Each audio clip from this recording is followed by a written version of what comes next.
তিনটি সুন্দর ঘটনা: বিশ্বাস, ভরসা এবং আশা।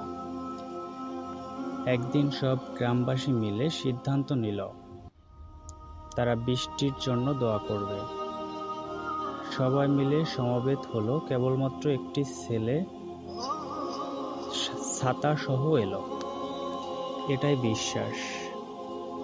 ভরসা: আপনি যখন কোনো শিশুকে শূন্যে ছুঁড়ে খেলা করবেন, সে তখন হাসতে থাকবে, কারণ সে জানে আপনি তাকে ধরে ফেলবেন। এটাই ভরসা।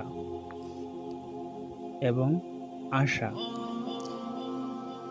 প্রতি রাতে আমরা যখন ঘুমাতে যাই, কোনো নিশ্চয়তা নেই যে আমরা পরের দিন জেগে উঠবো কিনা, তবুও আমরা পরের দিনের জন্য অ্যালার্ম দিয়ে ঘুমাতে যাই।